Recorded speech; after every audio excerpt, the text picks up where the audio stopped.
Hello Hello there. there. Welcome back to another episode of Star Wars in the Galaxy, watching all the Star Wars we can get our hands on. I'm Eli. I'm Jacob. And this is episode 119 of Star Wars in the Galaxy, and we did it. We made it through Solo, a Star Wars story. It flew by so It fast. flew by. This is only episode 4 of season 15, which again, the movies are getting shorter seasons, but because of the sheer length of television shows like The Bad Batch and The Clone Wars, and later on, this will obviously happen with Star Wars Rebels as well. But I'm just excited to have gone through this breezy, nice, fun season. Solo is just a nice, fun movie.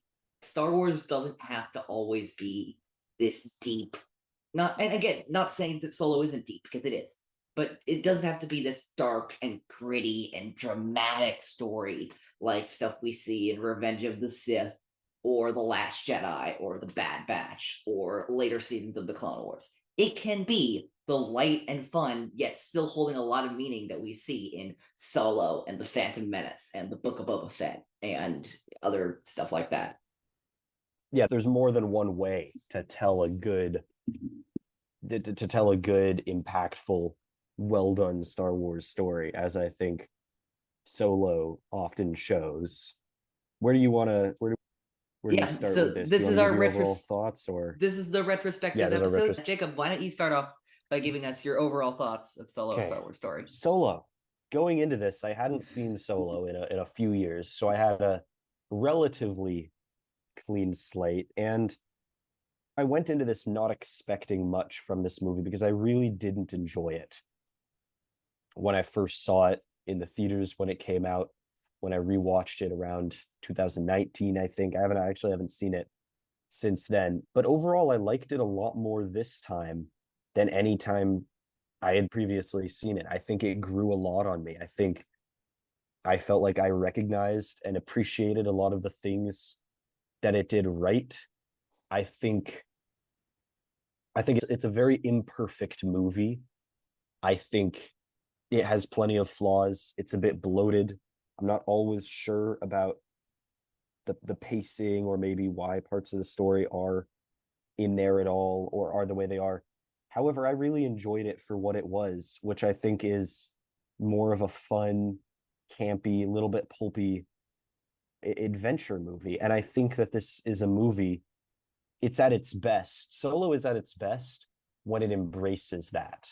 And I think when it tries to take on, and I'm not saying it has to, I'm not saying that it should only be that, because I think that there are a lot of moments in this movie that have some weight that are well done. Some of the moments with the Cloud Riders, a little bit of what we see with L3. But there are also moments that I think there are moments when this movie tries to take on too much in a sense, or gets a little bit lost and struggles to find its identity, especially earlier on in the movie. I think a little bit with the death of Val, is that her name? Yeah. Yeah, I think that to me didn't feel very necessary or well executed, and it didn't particularly reverberate further into the story in an effective way. But that being said, overall, I think I enjoyed it. I think overall this is a movie with, if nothing else, it felt like it had a lot of heart, and it felt like they were really onto something with this movie, and I appreciated more this time what it had brought to the table as a story. Yeah, I have I think a largely similar review to Jacob. If you want my full review, I'm making this a better practice of myself. I'm trying to update this stuff as I watch stuff or rewatch stuff more. Check out my letterboxed. I did my a comprehensive full review of Solo. Just as of this recording, I did it yesterday. This is a bit of behind the scenes stuff for this recording, even though it's coming out a week after the last recording is we're recording this the day after we recorded that last episode. We're still very much like in that mindset of the last 40. At least for me, I feel like I'm in the mindset of the last 45 minutes of the film still, but I'm still trying to consider all, of course, the full picture. of what we got. But no, but yeah, OG fan 327 on Letterboxd everywhere and all that kind of stuff. But yeah, I largely agree Gotta with love Jacob. Letterboxd. Yeah, I largely agree with Jacob. I think I'd seen this film. I watched it for trivia recording purposes. I think a bit more recently than Jacob had. Let's see when I watched it last. It was a while ago. The last time I watched Solo was late 2020. It was like the last few days of 2020 where I watched when I watched Solo for the last time, like about 3 years ago. So yeah, it's been a while for me too. There are a lot of things I love about this movie. There are a lot of things that I think do work for this movie. I think it captures, yeah, like Jacob said, the style of Star Wars, the style of the OT. I think it captures very well. I think the Kasdans write some banger lines and jokes and quips for this film that make it feel so in line with the OT vibe of Star Wars while still offering new things to the picture. While still, this is basically, I feel like, one of the first Star Wars films that you can feel a little bit of the impact of Dave Filoni on. Because I think George created the Pike Syndicate, but obviously Dave helped develop the Pike Syndicate in the Clone Wars, and that was one of our first animation to live action transitions in Yeah. Star Wars. We didn't really get any of that with the sequels, as much as I love them, and we had to wait till the live action shows to get that with further stuff. But the Pikes were a thing. Mentions of Maul surviving after, as much as I don't like that move, that was still an acknowledgement of the Clone Wars in a way that none of the saga films had done at that point. I think, actually, ironically though, that is one of the ways I think this film falls short a little bit, is when it realizes that we're in a Star Wars movie, is the way I feel like it. And there's like Mm. I think this is in contrast to stuff like The Mandalorian or the Book of Boba Fett, where it realizes that it's in Star Wars and it takes full advantage of the fact that it's in Star Wars. Yeah, let's Yeah. put Cobb Vanth in here. Let's put Kelleran Beck in this show. Let's go all nuts. But it never treats Cobb Vanth, oh, look, it's that guy. You got to know who that guy is. It's, oh, if you don't, it's this cool cowboy guy. It's Timothy Oliphant in Star Wars. But with Maul at the end, I'm thinking, like, with Maul, it's like, hey, it's Darth Maul. Remember this guy? Oh, how did he survive? Oh yeah, you got to watch a few seasons of television to figure that one out. And I feel like that's the same thing for me with the name giving. Like the Han Solo thing, I feel like they wanted a cool, flashy origin for that name without. And I don't want to say they didn't think it through, because I think they did. I think they came to a different conclusion than I did about what Han getting his name in that manner meant for the character.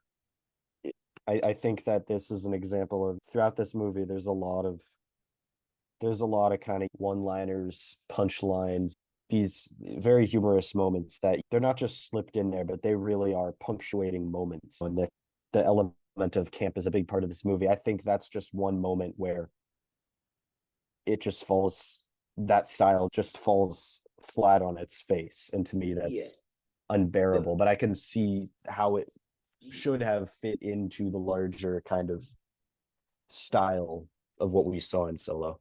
But the action sequences are, like, on the other hand, and I do have an overall positive look on this movie. I don't get me wrong. The and I will say this again, like I said, the first episode. The only reason that you might be hearing so much negativity about this film from me is because, specifically for me, we are in an era right now with so much gold. Bad Batch season 2 was fantastic. What, like, all-time Star Wars for me. Jedi Fallen Order is really good, growing on me all the time. Survivor is top-notch Star Wars for me. Obi-Wan Kenobi is top-notch Star Wars for me. And We're Solo eating isn't right now. bad. Solo isn't bad, in my opinion. It's just not on the same level for me as stuff like Obi-Wan Kenobi or Jedi Survivor or Bad Batch Season 2. Fair enough. But Solo gets action sequences. The action sequences feel alive and feel feel tangible in a way that I don't think Star Wars has felt in a long time. And the except for the final, like I said in the last episode, that final faux lightsaber duel, as I called it, the train heist on Vandor, and the coaxium heist on Kessel. Those all feel alive. They all feel like they have purpose. They all feel like not just action wise and in film logic wise, but narrative wise. You get to know you get to know not only what these fights are about, but what they mean to the characters. I think Solo does something really interesting where it balances a line in Star Wars projects that we're always talking about, which is how much are they about the characters, how much are they about the larger universe. And I think Yeah. Solo balances on that edge where it's of course named after Han, but there's just enough happening in the film that's not related to Han directly that it's also making a statement about the larger galaxy. All the stuff with the Empire and Crimson Dawn is not directly related to Han. That stuff would have been happening, generally speaking, in the same way had Han not been in the narrative, had Han not left Corellia. But because Han is in the narrative, we get a further expose on those elements of the galaxy. But of course, the stuff with the coaxium heist and the interpersonal relationship between him and Beckett and him and Kira and him and Chewbacca, of course, Yeah. those need Han in the narrative. And I think it balances that on such a great level that, again, I think the vibe of this film just flows so well that it can make me that it can, I don't want to say forgive, because there's some things that like I don't want to sound flippant and say, oh, this thing can just be forgiven, because it can't. But that it can make some of the criticisms I have with this movie about some of the lore stuff, and of course, specifically this film's treatment of women, which I think is problematic, especially for Yeah. a film released in 2018.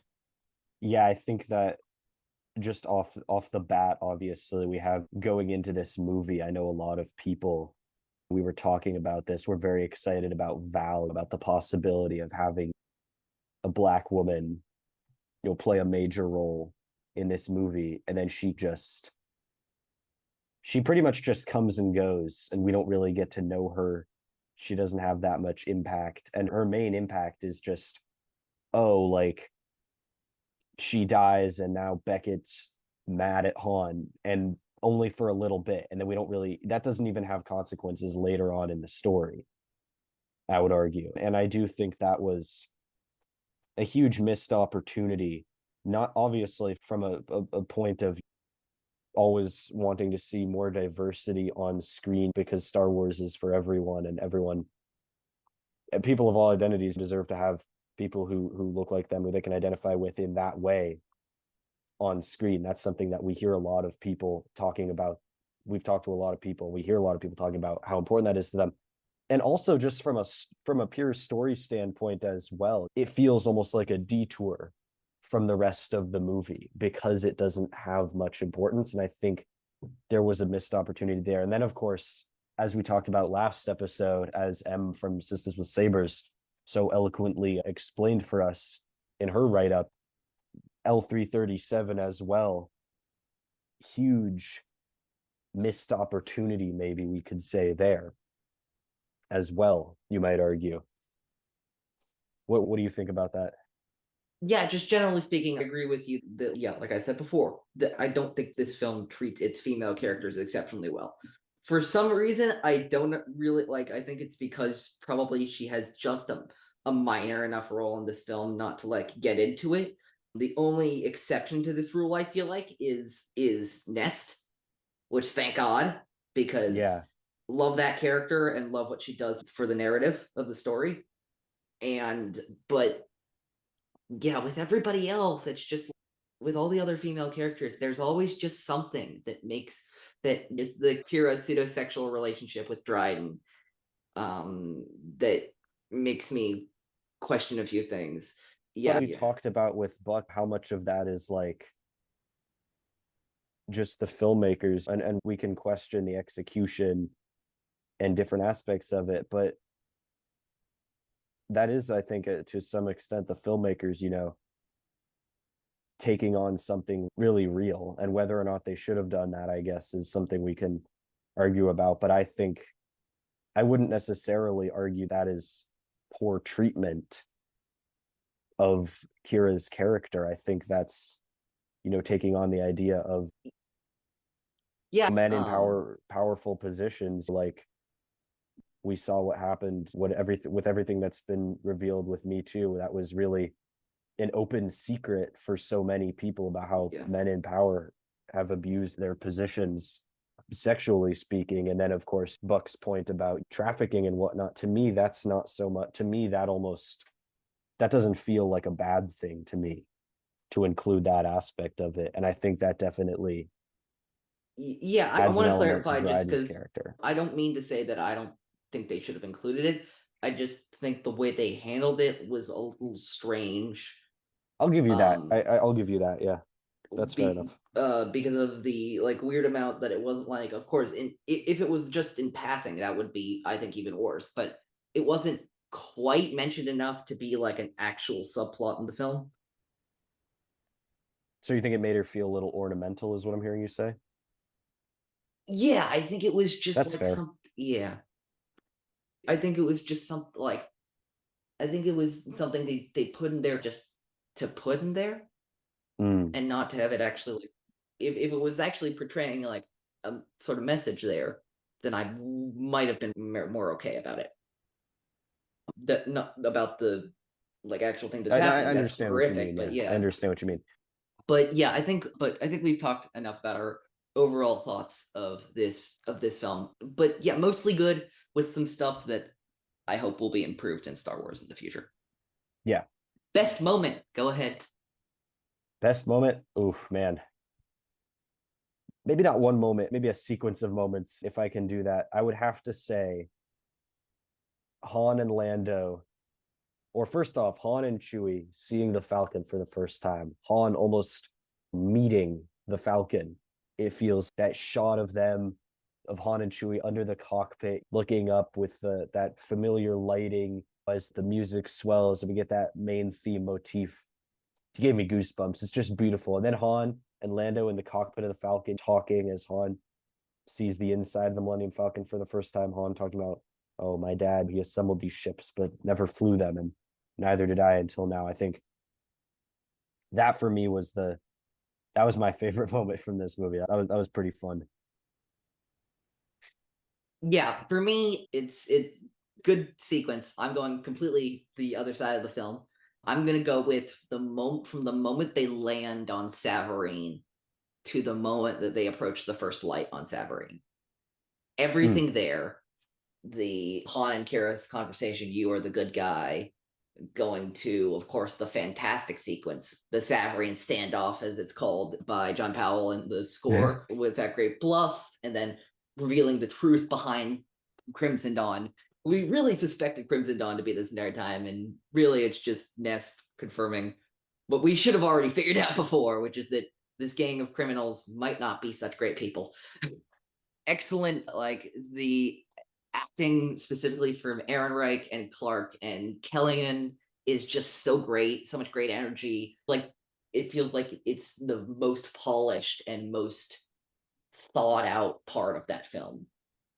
The most personal part for sure. Yeah. I think especially with Han and Kira, that's a really important sequence for those characters and for us as the audience connecting with them. So I absolutely agree. That's a great choice. That's a great choice as well. All right. Worst moment. Let's do this. Worst moment. Do you want to go first? Because I Nah, have you two, go and first. I know which one you'll do, so I'll cover. My worst moment has to be on Solo when that Yeah, Imperial I can officer understand just gives that. on I his can name. understand that. I don't know. I think it takes away, for all the things this movie does to pay homage to the original trilogy movies and the prequels, but especially the originals and that time period as well. This moment really just feels pointless and cringy and just not right for this movie, not right for Han, but takes away just the allegorical charm of his name just for a cheap joke. So I'm not a fan. I'm not a fan of this moment. I feels like an easily avoidable. This just one moment, so there's other things I like about this movie. So I don't want to be too much of a downer, but this moment definitely made me pretty unhappy, even rewatching this all these years after it first came out. You know what? And then I might make. What? Sorry, this is going into my worst moment, but I agree about Solo. I agree about Solo. I think it's one of the worst screenwriting decisions in that film. I just don't like it. Again, no disrespect to people who do. Alden Diaz, good friend of mine, really does like it, and I completely understand his reasoning. But I just don't agree. You know, what would be funny is if we had the scene at the end with Kira, and then she sees Maul, and then he's meet me on Dathomir, and then we edit so that we reverse the footage so Han walks back in, and then we edit Rice Gum saying irrelevant over it. That's a wow. That's a deep cut. That is I haven't thought about Rice Gum in a long that is time. My exactly how goodness. I feel. That is exactly how I feel about that scene. It's just so irrelevant. Like it is like I literally in my notes it just says it's Maul at the end, enough said. Screw that decision. God, I don't like it. Really? Oh my. Like, is it related to my personal thing about Maul coming back? Absolutely. 100% it is. I just can't get behind it. I just cannot get behind it. Could I have warmed up to it a little bit if we got a more direct follow up to Solo? Maybe. But as we didn't, at least not yet. That's where I'm going with. That's where I'm headed with this. But you already knew that. Yeah. Best character. What are you going with? Yeah, best character. That's hard in this movie. I think I'm gonna have to go with Lando because That was me too. That was me too. I went with I love Lando. Lando. Sorry, Buck, but I thought that Lando was great in this movie. Yeah, no, I Liked agree with you. I really liked Donald Glover's version of him. I do agree that he was a bit held back by the script, but with that being said, I thought he did a fantastic job. The charisma was on point, everything, the swagger, it was there. It was the Lando that we knew, but at the same time, he made it his own a little bit. Shout out to Alden Ehrenreich as well. Tremendous job as a younger, less jaded Han. I think we got a lot of flack for that. But honestly, what are you expecting? He's not Harrison Ford. He's a different actor. Recast's got to happen. It's impossible to avoid it. I I'd mean, honestly Disney is trying to prefer, avoid it right now, but I'd okay. prefer a recast to the weird Uncanny Valley AI hodgepodge that they're trying to pull with Luke Skywalker. I don't like that at all. I don't agree with it. I don't like it, I and I think it don't can be accept it. used. I think it can be used in some scenarios, but I generally Yeah. agree with you that Misuse in this case. I would prefer recasts over see like that sort of deep fake technology. Generally speaking. I think the Luke, especially in book, looked fine. I would hope that because the guy they have playing him, Max Lloyd Jones in, I believe it was Max Lloyd Jones in Mandalorian. It was somebody else. I forget his name in Book of Boba Fett. But if you looked at him without the deep fake, he already looked a lot like Luke Yeah, anyway. So yeah. but One more for best character. I'm gonna go ahead and say, man, there's a lot, man. Kira, I thought thought Kira was fantastic. I know we haven't talked about her a whole lot, not just what she does for Han's development, but also just in her own right through this movie, seeing her move through her world and cope with the same things that Han is in a different way. That's really fun as well and enjoyable. And also L337, I think that's a kind of character that we really haven't seen in Star Wars very much. yeah, oh So shout out absolutely. as well. Shout out to Really. L3, gone too soon. Yeah. RIP to a real one. Who do R.I.P. you to got? him. I want to hear Oh, your mine was favorite Lando. story. Mine was Lando as Oh, you well. said Lando as well. Yeah, Okay. mine was Lando. I completely agree with you. I understand that people say, "Oh, the script is holding him back" and all that kind of stuff. I understand those complaints, but also, this wasn't a movie about Lando. Yeah. If only we were getting one of the anyway. But even like, but I do understand people when they say this the script was holding him back. But I do genuinely love what they did with Lando in this movie. I think I think that Donald Glover is a great Lando. I watched, since the episode we recorded with Buck, I watched This Is America again. I still cannot believe that one person is responsible for Lando in this film, and also Troy in Community, and also This Is America. I And Urban cannot believe Atlanta. that. And Atlanta, Amazing show. which I haven't Fun seen show. actually, Watch but it. Watch it if you haven't. You should watch yeah, it, Eli. It's awesome. yeah, no, It's a hoot. It's a lot of fun. yeah, but it's just crazy to me that one man can have that much talent. He gets around. But yeah, the charisma, the one-liners, like it all does for me. Worst characters. I don't really have a worst character, to be honest. I don't really. I guess Dryden Voss, I think, as a villain, Paul Bettany did a great Really? job. He was pretty good, but he wasn't special. He was a kind of villain that we haven't seen too much in Star Wars. That being said, I don't know. I You can't want me to really say ask it? for anything more than what we got, but I guess of the main cast, maybe this was the character that impressed me the least. I can't really say Maul for this one just because he was only there for Oh, such a I'm short I'm time. not gonna say Maul either because Even though I hated that I, cameo I and thought it said was totally unnecessary. I said Maul in the for the worst moments.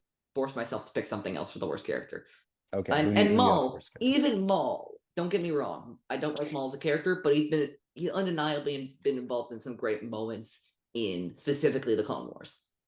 Um, uh, I don't agree with the decision to bring him back, but I can't deny that the Siege of Mandalore is great, and one of the reasons is because of Maul, even if I don't like him coming back. Maul's incredible in that. Can't argue Um, with that. He's incredible in Siege of Mandalore. you know what character does not have the Clone Wars, Star Wars Rebels, the Siege of Mandalore, and the Phantom Menace to back them up? Who? Drod Mundbrin. Fuck that guy.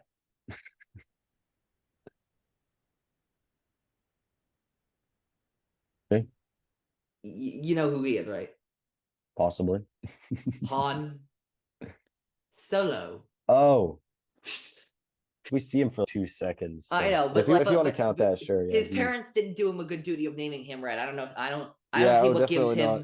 I don't see what gives him the right to name other people. Yeah, I'm sorry. Your name is Drod Mundbrin. I don't think that gives you the right to give any name to any person. Yeah, fair enough.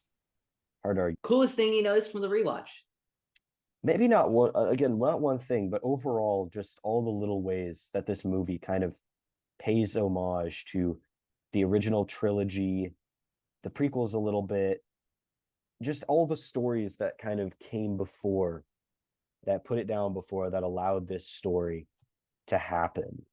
I think, the shot of Han and Chewie, as I said, standing under the Falcon's cockpit with the original theme motif, the use of the asteroid, the asteroid music from Empire Strikes Back as well was perfectly placed. The little Duel of the Fates hits we got with Maul, just Han's little pause and grin when he sits down at the Falcon's controls, the VCX 100 line, because that's the type of ship that the Ghost is. Even the little Terras Kasi nod back to where did Terras Kasi originate? I can't remember where it originated. Masters of Terras Kasi, the yeah, game. Masters of Terras Kasi. It's an old Legends game. Just overall, I think the attention to detail, the respect and the love that it shows to the other stories, the original trilogy era, it makes me like this movie a lot more. Noticing these little things and noticing kind of the attention that it puts in these ways. Yeah, absolutely. That's a good point. For me, I mentioned this in previous episodes. It's just how funny this movie is. I forgot how funny this movie is. It's one of the funniest Star Wars movies. The bluff on Savareen, you do your thing. It's not a thermal detonator. You're just making a clicking sound with your mouth. There's some funny shit in this movie, and really they actually is. land. I think sometimes when Star Wars TV shows, movies try and indulge in this type of humor, I think it has pretty mixed results, but it really works. With one glaring exception here, I feel like it really works in Solo. Yeah, absolutely. I agree. Favorite planet? That's tough.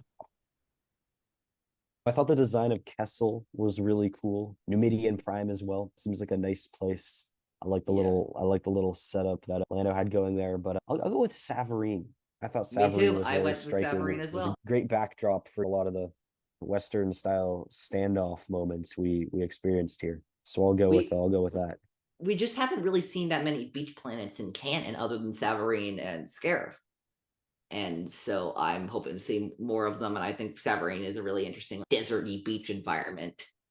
Really interesting stuff. And I love again, the Western atmosphere that sent that created for the final showdowns between Han and Beckett and Kira and Dryden and all those people. I thought it was done exceptionally well. All right, I think that is going to be it for our retrospective. But of course, we can't end a retrospective episode without talking about what's coming next for next season of Star Wars and the Galaxy. Season 16 of Star Wars and the Galaxy. Jacob and I are very excited to announce. I'm very excited. I don't know how excited Jacob is, but Jacob has been hearing me talk about this season in anticipation for way too long because I am so goddamn excited for it.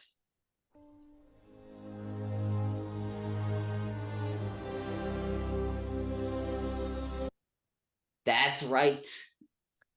Season 16 of Star Wars in a Galaxy. Obi-Wan Kenobi. This is one of the first times in Star Wars in a Galaxy's history where we're going to be doing an episode to an episode thing.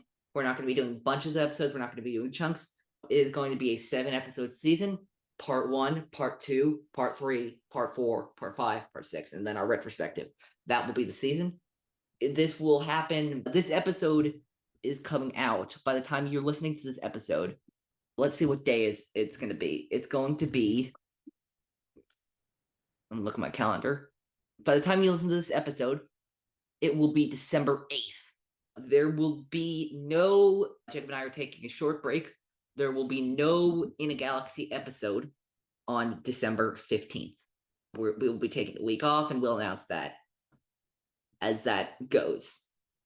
There will be no traditional In a Galaxy episode released on the next week on the 22nd, on Friday the 22nd.